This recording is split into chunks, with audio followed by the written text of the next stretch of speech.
మనం భగవద్గీతని కథల రూపంలో నేర్చుకుందామా? మన పిల్లలకి మనం చెప్పడానికి కూడా కథల రూపంలో మనం చెప్పడం వల్ల వాళ్ళకి కూడా చాలా ఇంట్రెస్ట్‌గా ఉంటుంది. ఈరోజు నేను భగవద్గీతలో 5.20 శ్లోకం చదువుతున్నప్పుడు నాకు ఒక కథలాగా చెప్పాలనిపించింది మీకు. సో, ఇది మీకు కూడా నచ్చుతుందనుకుంటున్నాను. స్టార్ట్ చేద్దాం. సో, 5.20 శ్లోకం యొక్క అర్థం ఏమిటంటే, మనకి ఒక రైతు ఉంటాడు. ఆ రైతుకి కొంచెం స్థలం ఉంటుంది. ఆయన ఏం చేస్తాడు, వరి పండించుకుంటూ తన ఉపాధి అదే అయుంటుంది. సో, అలా జీవితాన్ని గడుపుతూ ఉంటాడు.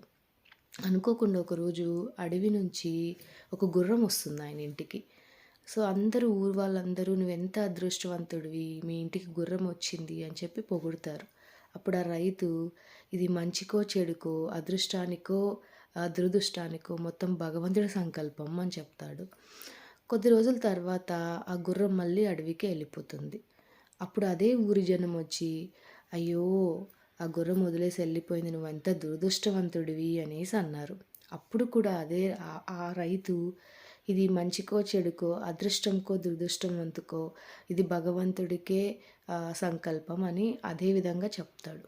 కొద్ది రోజుల తర్వాత అదే గుర్రం ఒక 10 గుర్రాలతో మళ్ళీ తన ఇంటికొస్తుంది. మళ్ళీ జనాలొచ్చి అలానే పొగుడుతారు. రైతు అదే విధంగా సమాధానం ఇస్తాడు. అయితే రైతుకు ఒక కొడుకుంటాడు. ఆ కొడుకు ఆ గుర్రాలతో ఆడుకుంటూ ఒక గుర్రం మీద సవారీ చేస్తూ కింద పడి కాలు విరగ్గొట్టుకుంటాడు. అప్పుడు కూడా జనాలు, అయ్యో! ఈ ఈ ఇలా చేయడం వల్ల, అంటే ఆ బాబు ఇలా గుర్రంతో ఆడుకోవడం వల్ల కాలు ఇరిగిపోయిందే, తన జీవితం